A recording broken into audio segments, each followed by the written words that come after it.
The old Jarl is dead. People are in uproar. The villagers, they're frightened. Trolls are attacking, Drudger are striking, and the monsters overseas, they're getting hungry. Will you be their champion?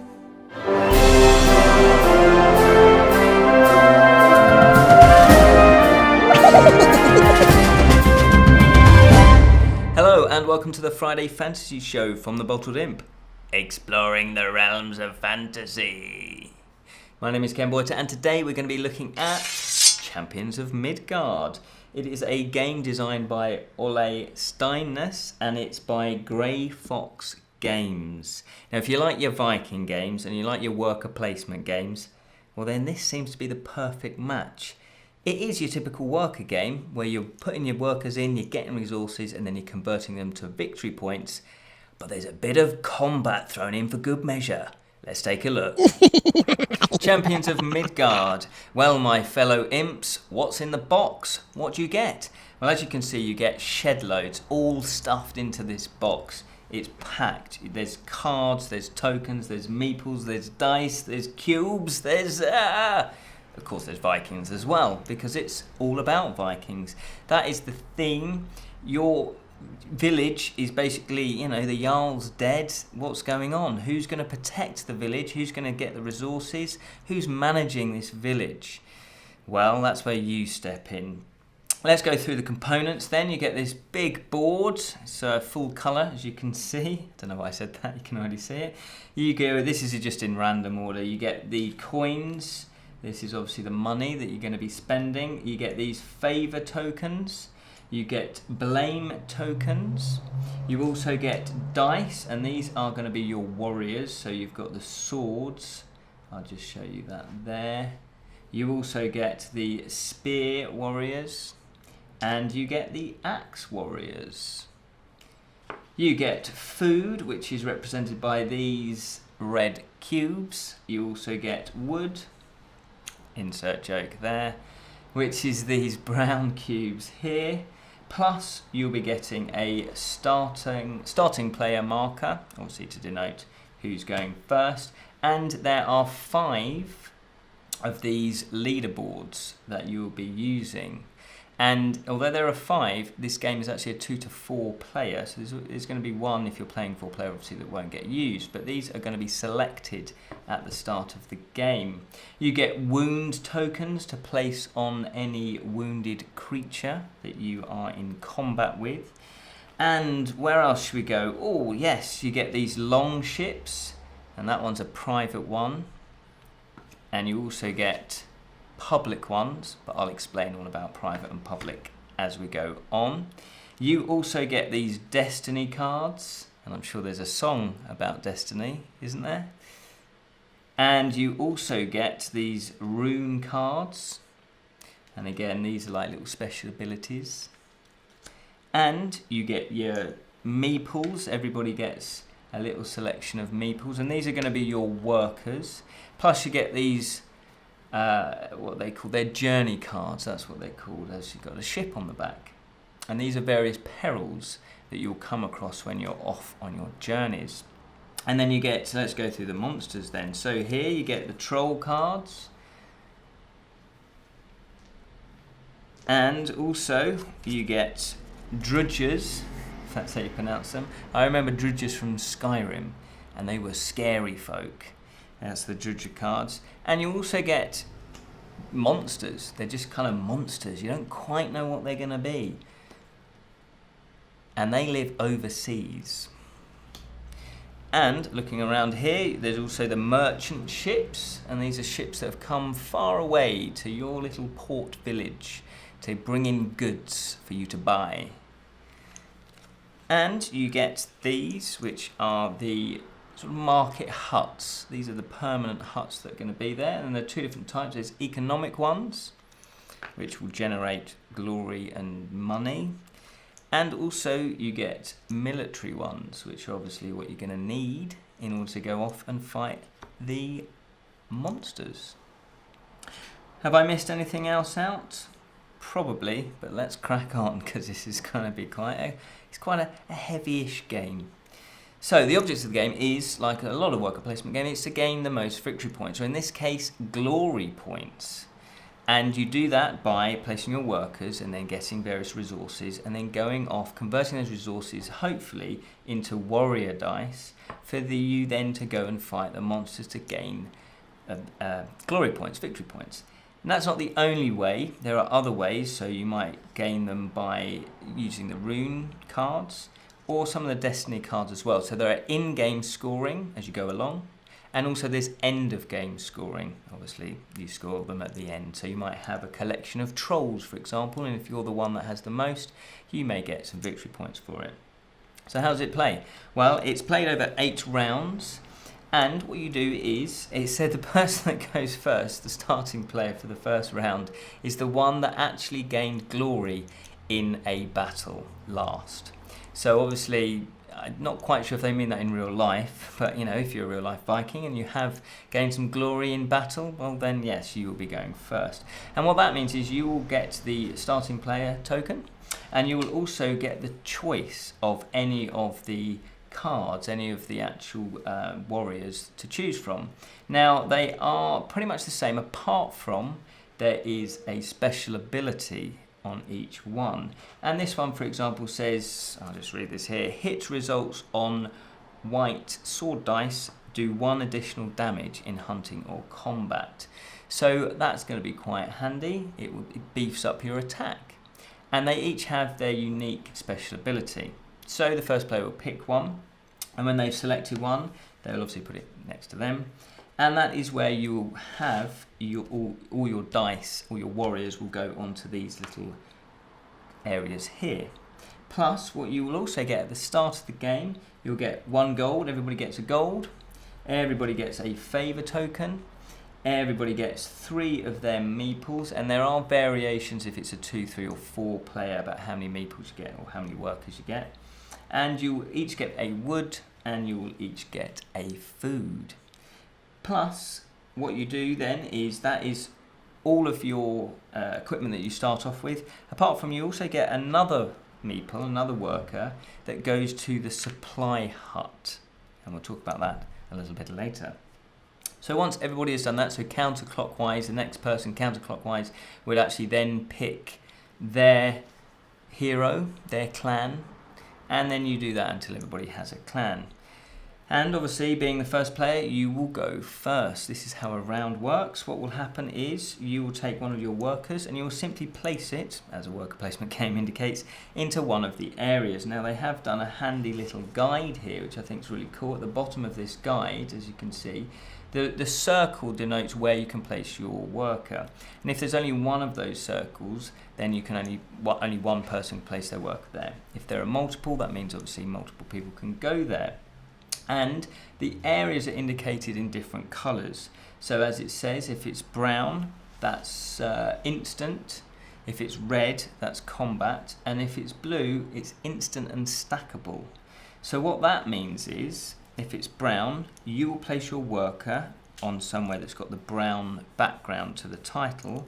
So for example here, it would be trade 1 food, 1 gold, or 1 wood, and you'll just trade those. So if you had a wood and you wanted a gold, you will trade that, and you do that instantly. So as soon as you place your worker there, you will instantly do it. Equally, if you place it on a blue one, so for example here, if you go to the blacksmith's been busy building axes, so you will simply take the die and you'll put it onto your leaderboard. But at the end of the round, there might be another one that's added, because at the end of the round, these are stackable. So the goods that are on the blue titled background, they're going to be stackable. So for example, if nobody had gone to the smokehouse, then when you do the cleanup phase, you'll be putting an extra food there. Equally, you'll be putting an extra die in all of these. So obviously it becomes more and more attractive to go to these places, because if I then go on the next round to the smokehouse, I will simply be taking 2 food instead of the 1. So that's what they mean by the stackable and the instant. So there is the other one, which is combat, and we're going to combat in a second, because what happens is once everybody has put, I'm just going to put these out randomly, put these out, then you will, I won't do all of them, but then basically once everybody's put all of their meeples, their workers out, you will then resolve the combat stage, because obviously when you've put them on an instant, you will instantly do that. So let's have a quick look about what each area actually does. So for example, if you were to go to the hunting grounds, well, that's combat, so we'll go into a little bit of that. Then if you were to go to the troll, again, that's combat, so we'll talk about that in a second. And if you go here, which is fighting the Drudger, again, that's combat, so we'll go into that. There's a bit of a theme running there, isn't there? But if you were to go to the market, again, as I say, that one's the trade, so you can trade any of your goods for any of the other goods. If, for example, you were to go to the runesmith, that simply means you get a choice. Now, the runesmith, they're like little gifts from gods, if you like. They're like little special abilities that you can use throughout the game. And you can either have a choice. You can pick one of these cards if you pay a wood, okay? You can pick one of these, or you can pick that one. Now, obviously, that one's face down, so you don't know what it is. These two you can have a look at, and you can decide, I really like one of them, I'll go for that one. So let's say I paid a wood back into the supply, and then I would simply pick this. Now this has a little symbol that shows that to play it, you flip it over. That means you activate it when you like. Some might be a trigger, some might just be you play it when you'd like. So this one, for example, says shield results also deal 1 damage. Now obviously you wouldn't play that until you're actually in combat. And once you play it, you just simply place it face down. And you might want to keep this, because what I didn't mention, and it's just reminded me, is that every player also starts with a destiny card. And that will be like a little bit of a quest for you. So this one says, have the most troll cards at the end of the game. So obviously if you have that, you might want to be fighting the trolls a lot of the time. And you'll be getting various glory points that's indicated on the card. This one, for example, says, have the most wood at the end of the game. And this one says, have the most red enemy cards at the end of the game. So they're a little kind of quest for you to do. One of them might be have the most rune cards. So in that case, you'll keep your rune cards, and that might be a strategy that you want to employ. Now, when it said about the colour, I'll just point this out now. The monsters there's different colours on the monsters, on the enemies, and basically there's an end of game scoring, and one of them I believe is to do with collecting sets of colours of monsters. So that's what you do if you go to the runesmith. If you then go to the sage's house, that is a destiny card. So you'll be able to look at one face down journey card, and again we'll get into that, but you can look at one of these. You will look at it, don't tell anyone, you'll put it back down, and then you'll also gain one of these destiny cards. So you might want to get more and more of these quests, because obviously they're going to give you extra glory points.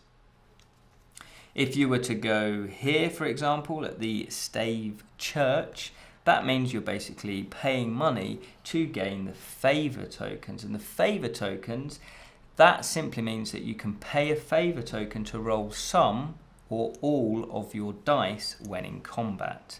So if you've been watching Talisman reviews that we've been doing, or you play Talisman, you'll know it's similar to Fate. You basically pay a Fate and you can re-roll dice. And here you'll be paying various different coinage for various different Fate. And again, sorry, not Fate, Favour. So again, Favour, I believe, if you have Favour left over, that will be an end of game scoring. If you go here, the first person, there's a decreasing payment system here. So if you're first to go here, you'll be paying 5 gold, but it does mean that you'll be releasing your extra worker, which means you'll get a bit of an advantage if you're first, obviously. And other people will then be able to go there and claim their own workers, and the cost will decrease. So if you're second, it'll be 4. If you're third, it'll be 3, and if it'll be 2, if you're last, then it'll be 2 gold. So there's a little bit of an advantage of going first, but obviously, you're going to be paying more. If you go to any one of these, remember at the beginning there was only one on here, you will then simply place your worker there, and then you'll resolve that instantly. That means you'll just get that and you'll put it into your pool. Obviously, if you've gone there, you'll get that as well. So you could try and put all your 3 workers out onto the 3 dice if they're available. Because remember, if there's a space that's single, only 1 worker can go there. Likewise, if you go to the smokehouse, you'll be gaining the food. And if you were to go here, these are the marketplaces. These are kind of going to be permanent. They're randomly shuffled at the beginning. And what you do is, so for example, this one just says, if you pay 1 gold, you'll be getting a white and a red dice. And this one, let's do another example. This one says if you pay 2 gold, you'll be getting a white and a black dice. So obviously you can go there. And here, these ones are the merchant ship cards. And again, if you go there, you'll be gaining the imported goods. So for example, here it says pay 1 gold and you get 2 ham, or food, 2 ham and a wood. So that's another place you can go. So as you can tell, you're actually trying to gain resources, to gain money, to gain favour, to gain dice for you to then go off and combat. Now there's this 2 over here which are to do with the ships, which is to do with the longships. Basically there's a private and there's a public longship. If you were to go here, then it's a private ship that you're after. And you'll be paying the amount of gold and the amount of wood to pay for that ship. So let's just take an example here. This one is, I don't know how you pronounce this, the Drekka. And this one is a cost of 2 gold and 2 wood. And it's also got a capacity of 8. But as you can see, it also says that there's an 8 reward, a glory reward at the end of the game. So if you've bought private longships, then you'll get glory at the end of the game for those. And what you do is you will simply pay the cost, and then you get that for the rest of the game, and you'll keep that in your area, and then you will need it if you're going to go off and fight the monsters.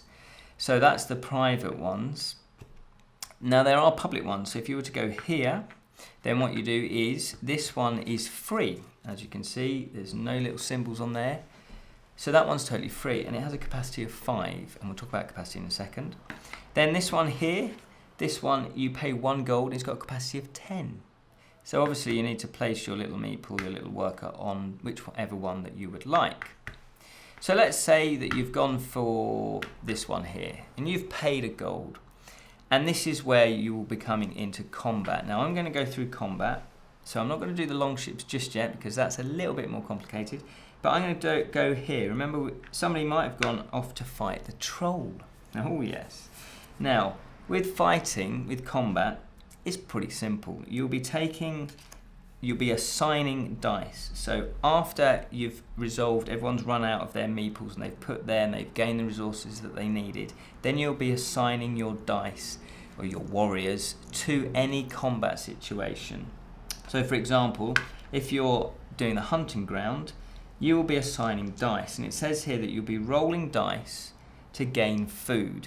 So that's pretty straightforward. So say I assigned, say over a course of rounds I built up a couple of dice to spend, I would then roll this amount of dice, and if there was any what they call hit marks, so that one's 2 hit marks, that one's 1, then I would gain that much food. This one unfortunately was blank, so I missed.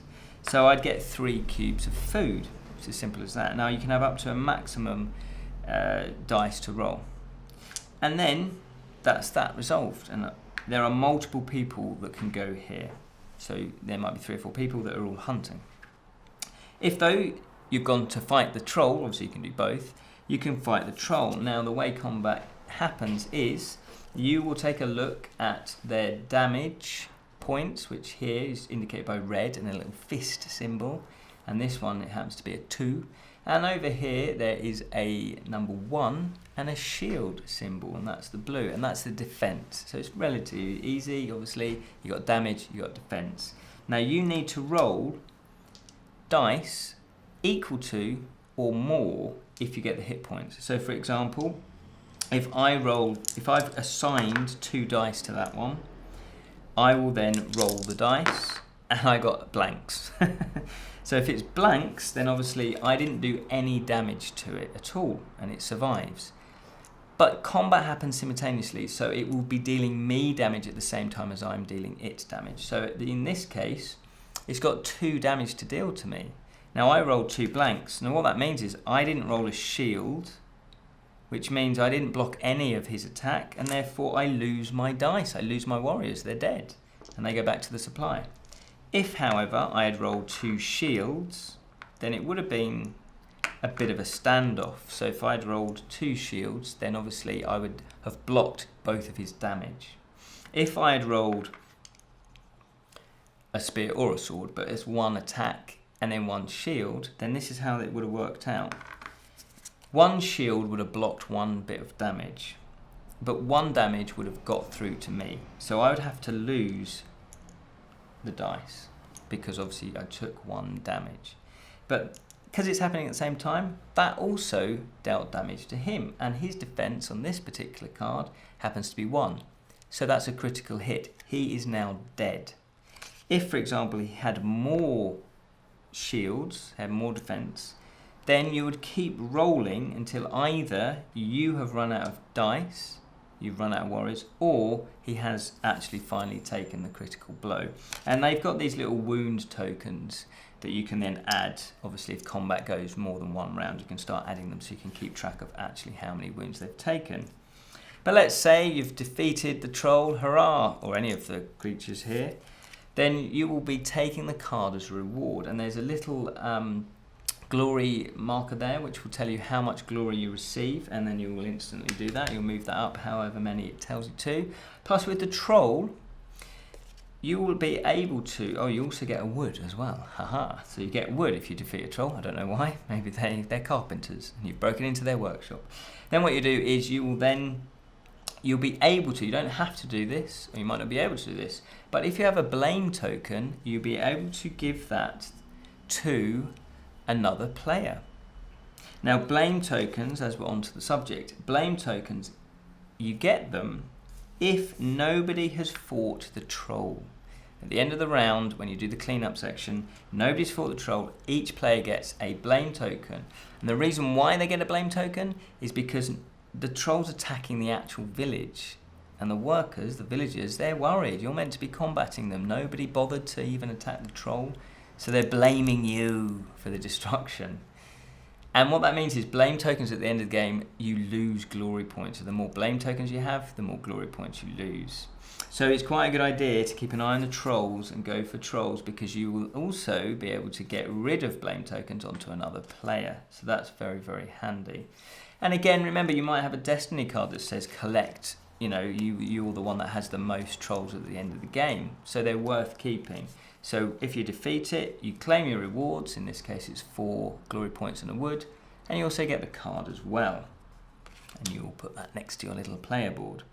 And then you will then resolve these. Now remember, in the assigning dice phase, everybody assigns their dice. So for example, you know, obviously I'm just grabbing these dice from the supply, but you may have built them up.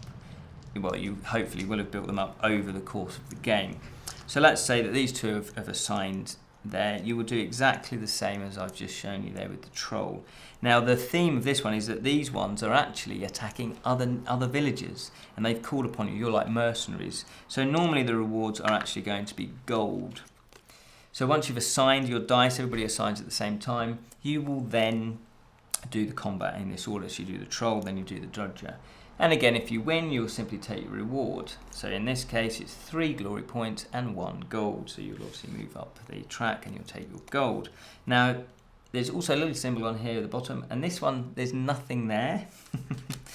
So if you see this symbol though, that is an axe with a red cross through it. And that means that any axes, any of the dice with axes on, which are the black ones, they have no effect. So there's absolutely no point in assigning dice to anyone with an axe with a cross through the black dice. Equally, there's going to be a spear symbol with a cross through it, and again, you don't want to assign any red ones because they'll have no effect. And equally, there's a white sword one that will again cancel out any swords. So that's just something to bear in mind when you go off monster hunting. Now, the last bit of combat is to do with these long ships. Now, what you do is when you're in the assigning phase, you will also be assigning not only your warriors, but also food. Because yes, you're going on a journey. You're going to go overseas to attack these unknown creatures that you think are going to be threatening you. So basically, you will do whatever the cost is. So here, this is a public one, so I'm going to have to pay gold. So be paying the gold. And it's a capacity of 10, and that is a mixture of your warrior dice, any combination, and you need to also have food on board because you need to feed them. So for example, I might put 4 combat dice, and then I will put, let's say, what's that for? I've then got, if I put five food on, maybe I've only got 5 food. And then you go off and you'll be assigning which one you want to go for. Now bear in mind, when you get to here, this one says 1 food for every 1 warrior. So that's the ratio. These 2, every 1 food for every 2 warrior, because they're supposedly nearer your port. So if you were to go here, for example, what you do is you will then say, right, it's my go. We've done this resolve up here with these monsters, and now we resolve this one. But before you can get to the monster, you're on a journey, aren't you? And anything can happen. And you will need to then flip over this journey card. Now, if you've gone over here, you can look at the journey card. And there are some runes that may allow you to look at every journey card, which are very, very handy, because then you know which ones to avoid. So this, for example, this is a little sneaky extra monster. This is a kraken. The kraken has awoken, and you need to fight it in normal combat. But with this one, if you do fight it, you'll be getting 3 glory points, and you'll simply collect that. I don't think it has any extra glory point at the end of the game. And then you are now clear to proceed on. Now you then have to feed your troops, your warriors I should say. Now here, so what's that? So I need to pay 4, so I'll pay 4. Now the reason why I've put an extra food on there is that some of the cards actually say lose a food. So for example, this one would say lose a food. Now if I hadn't put extra on, then I'd lose a food, but then if I can't feed them, I'd also be losing a dice. I'd be losing a warrior. So it's pretty crucial to maybe put a few more extra goods on there. So for example, this one, it says lose 2 items, either 2 food or 2 dice. So again, there's a few little surprises, and that's the best one you want to see. That's all quiet. So it's quite handy to have pre-knowledge of what these cards are by going over to the Destiny or the Sage's house and getting a Destiny card, because then you can look at these. And again, once you're into combat, it's exactly the same. Now the rewards are higher. For example, this one's 14 glory points, and these seem to be quite high, all of them. So the lowest one I've got as an example there is 8, whereas these glory points sort of range between 3 and 6, I think. So obviously it's going to be higher, the rewards are going to be higher, because obviously you're putting more effort into it. You're trying to get food, you're going on a longer journey. And again, what you do here is you'll take the card, the monster that you've got, and here it's, you claim your glory points, and here it's a favour, so you're simply getting a favour token. And again, you might have a Destiny card that says collect the most monsters. Now don't get confused, these are monsters, these are trolls, these are Drugr, if that's how you pronounce it. They're all known as enemies. I made the mistake of thinking, I've got monsters, thinking a troll was a monster. No, it's specific, this is a monster, so you need to get these cards. And that is combat. And there we go. And so that would be like an end of a round. So you place your workers, anything that's instant you will do, and then you will assign your combat dice to anywhere that you've put your combat dice on. And then obviously, when you're in combat, sorry. And then you will do the actual combat. And once that's happened, you will then do the cleanup phase. So therefore you will simply, if the troll has not been fought, so say nobody went there, yes, everybody will get a blame token. Nah. If they have been fought, then obviously the troll has already been taken. Then you simply replenish that one.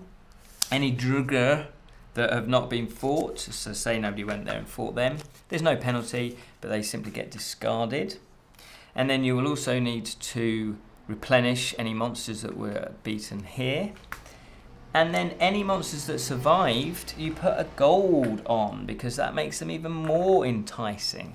And then what you do is any of these that have been faced up, you will then simply discard, and then you will obviously replenish them face down, because they're meant to be secret.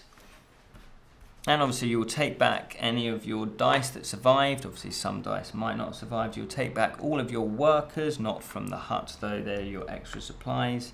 You'll take all of those. And then you will simply replenish anything that needs to be replenished. So for example, you need to put another one in there. If there was one in there already, put another one in. So again, that can be stackable, and you might have 3 or 4 if nobody's gone there. So you will then simply replenish all of anything that needs replenishing. You'll need to flip over a new merchant ship, and these remain the same throughout the game. And obviously you'll need to replenish these, I think that's how you pronounce it. And any longship that was actually public needs to be put back into the port. And I believe that's pretty much the, we'll also flip that over as well. I believe that's the end of the cleanup phase. And then you start again. And obviously you move the round token, which is this one here. And it is actually round as well. Clever. And you move that on to round 2, or whatever the next round is. If it's the end of the round, that's 8 rounds. And that's the end of the game. And then you will do a count up, because as I say, there was end of game scoring. Now I won't go into all the ins and outs of that, but suffice to say it can be quite surprising, because obviously people have got their secret destiny cards, they might have more gold than you, they might have favour, and it all adds up at the end. So what do I think? Well, yes, it's a lot to take in when you first play it. Yeah, it's quite a lot going on because there's so much choice. You will always be able to do something, and I like that. I really did like this game. It has a great feel. It's been compared to Lords of Waterdeep, which I've only played once, and I did enjoy that game. This seems like a more streamlined version of that, and it's obviously slightly different theming. This is a Viking theme. Obviously that's more fantasy, knights and dragons, that kind of thing. It's obviously set in the D&D world. I like this. It's tight, it plays very well. The combat is very simple, yet it's strategic. I like the fact it's very well balanced, because you're trying to get dice, but you're also trying to get food. You need food to go if you want to go over the onto the long ships to then go and fight the better rewarded monsters. Obviously, if you fight X amount of those, you're going to be streaking ahead, because as I say, there's sort of 8 to sort of 14, maybe 15 victory points to win. And the components are good. Beautiful artwork, really attractive, really aesthetically pleasing. The good quality components. These leaderboard cards are very nice, thick and chunky. All the components are beautiful. Apart from, might just be me, it's very minor thing. These cards here, the actual smaller cards, are they sort of bend. But I can forgive them. They're still good quality. They still feel nice. The artwork's still nice on them. But it's just a little very minor quibble. The other thing though is the rule book. Now the rule book is full colour. It's nicely designed. I was impressed with graphically the layout and what they've done, and it's they've done a good job. Apart from, it's maybe too brief. There were certain bits that I was slightly confused. I was slightly confused about exactly how you do things. So the rule book was slightly too condensed. Now I know, nobody really wants to wade through loads and loads of rules, but in some respects it's nice to actually really fully understand something, because there was a few things that we kind of had to guess, and then once we kind of got with it a little bit more, we managed to work it out. What I would recommend is you sort of have a good look, maybe not read every single thing, but the appendixes at the end, because that actually tells you a little bit more about what how to play the game in effect, although it's not done as rules, but you'll get a bit of a greater understanding, and it does actually go on to the onto the next page basically. So I would before you play the game, definitely read through the rules and the appendix as well. So I really did enjoy this. I thought it was tight, it was good fun, you felt a sense of achievement, and also this combat, fighting the monsters is really what you want to be doing. And so there's a good balance between preparing for battle and then going into battle. And I like the different types of combat. You want to go and fight the troll because it's altruistic, you're helping the villagers, you don't want to get blamed, and you're helping everyone else out because they're not going to get a blame token. And then obviously you can go and fight the villagers, the village monsters next door. And that again, you're a mercenary, so you're going to get gold for that. So again, there's a little bit of strategy going on there. Plus, if you want to go on the overseas ones, that's a great idea because it takes more effort.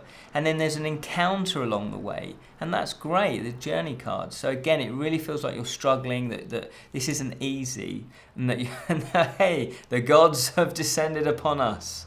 we have been struck down by light. Or darkness, I should say.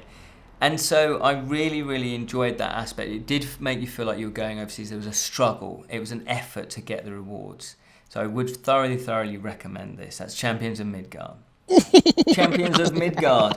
Deep breath. That was a long one, but I think it was vital that you know exactly what's going on with this because, again, as I say, the rulebook wasn't 100% clear. So hopefully that's helped, explain the rules a bit more. And if you probably did notice that the lighting went a little bit dark. Yes, it was so long, and one of our light batteries actually exhausted itself.